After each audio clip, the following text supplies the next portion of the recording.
Now, one of South Africa's biggest lending institutions, the Absa Group, last week provided a platform for finance, investment and advisory professionals to discuss the country's national budget, which was suspended until March the 12th. The Absa Forum provided insight into the private sector expectations of the Ramaphosa's budget for the new year 2025, especially some of the naughty areas of appropriation document, such as taxation. Concerned when we want to raise taxes, and I would say precisely like the VAT part, without looking at the repercussions that will come back to bite us. We have a lot of vulnerable communities that will be impacted by that. I rather would like to look at it from a positive aspect and saying there's a lot that is going on the ground in terms of industrialization, because that's the stakeholder group that I represent. There are a lot of initiatives and I would say transactions that are going on that are into infrastructure development that will really upscale our job creation ability, and also cascade down to SMMEs, creating opportunities. And these must be fast-tracked. The time for us to be philosophers is over. We have seen what's happening in the world. South Africa, you are on your own. So the more we delay and rather increase on one side is not going to solve the problem.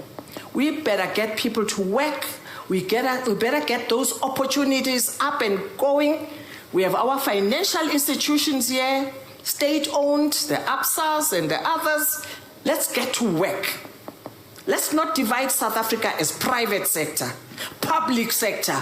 We are all South Africans. Can we get to work together? Sure. And fast track. The budget is around making sure that we drive the economy. And the second one was really around what Dr. Anna has already alluded to say. It's around protecting the vulnerable. So back to the, one of the areas that they wanted to look at, VAT. When I look at VAT unfortunately is not going to really protect the vulnerable, because you will know that it affects everyone. It doesn't matter whether you are rich, poor, whatever, but when it comes to the poor ones, it becomes immense, that's, effect. So for me, it's around, we don't necessarily have a problem when it comes to revenue. The problem is on the expenditure side. If they can really apply their mind in really, unpacking the expenditure. Let me just give you an example. I feel we have a bloated government. We have so many departments. Sometimes I ask myself a question, do we need specific departments for monitoring and evaluation, because we already have, the Chapter 9 institutions that are also playing that role. It's just really an example. The expenditure is a problem. So back to collecting the right revenues, it's around as well, capacitating South African revenue services so that at least they can collect more tax from everyone who is supposed to pay tax.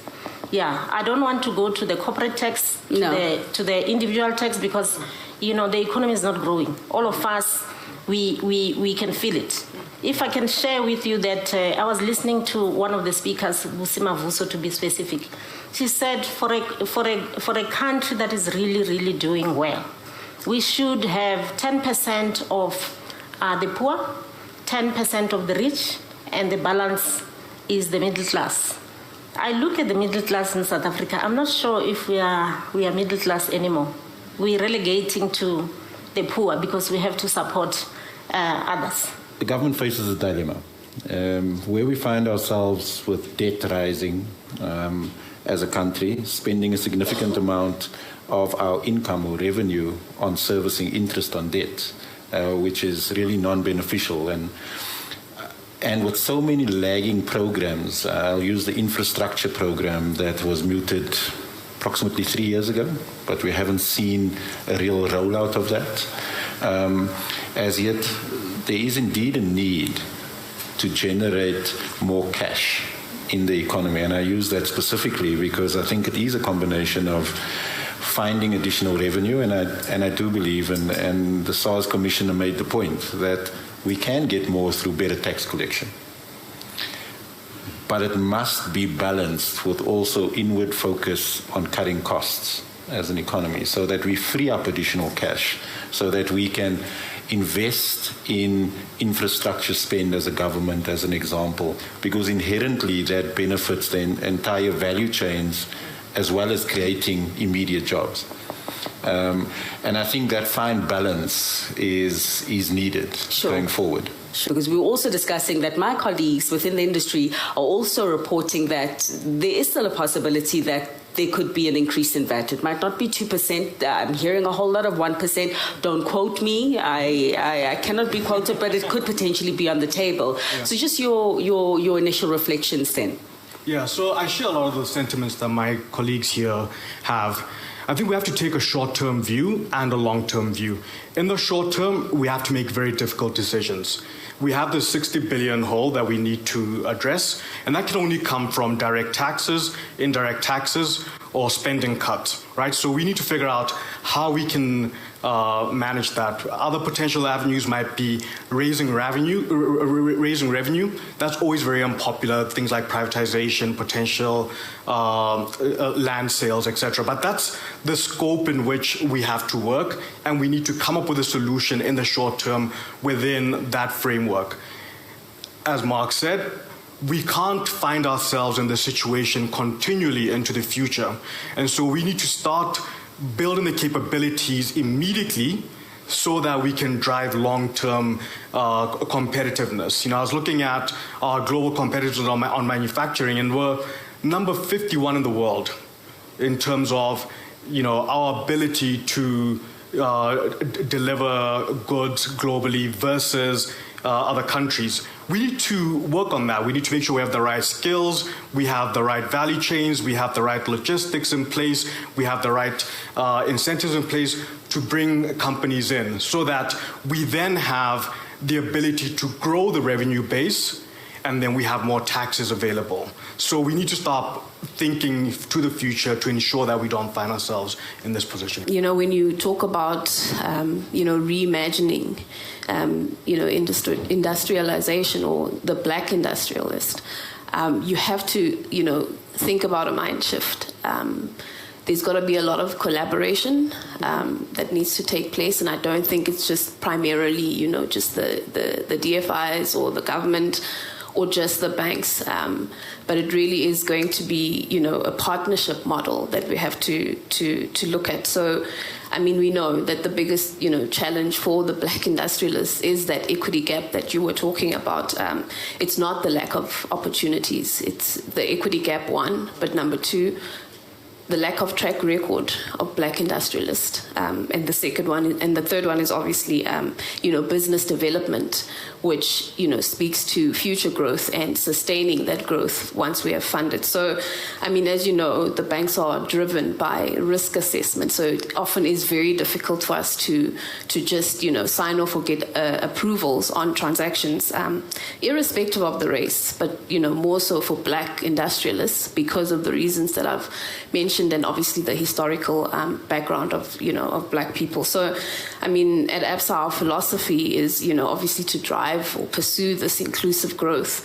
And what we are looking at, or how we are looking at it, is to say, how can our bank partner with, the DFIs, the agencies of government, private equity firms, just to, support, I think, the sectors, and, to support this ecosystem into this transformation that we are talking about. So, I mean, the main systematic structures to look at are obviously the government agencies. Oftentimes, government agencies are able to give up that grant funding or that startup funding that's required without having to take a similar risk lens as what a bank would do. And oftentimes that grant funding comes in with, some pre or post investment support, which, that is often what helps the black industrialist to build that track record in a safe manner. And obviously then, building that balance sheet that the commercial bank is looking to take comfort from. And then just the second thing would probably be, the DFIs. I think the DFIs are best positioned, to put in that equity check. Yes, I understand, there's red tape and there are challenges to getting there. But I think to simply say, the bank should lever up a balance sheet that doesn't necessarily match from an equity or a capital stack perspective can be a little bit irresponsible. So we often, want to know that a DFI can come in and assist and put in that equity check so that we not just have the comfort, but it's more partnership. The DFI is unable sometimes to put in the debt. We're unable to put in the check. So if you have a partnership, there is, the obvious lens is we're trying to build together so that this, the small industrialist becomes a 10 billion rand, business in a couple of years' time. So it's looking at it in a long term, in the long term rather than the short term view of why can't the bank just do it. And then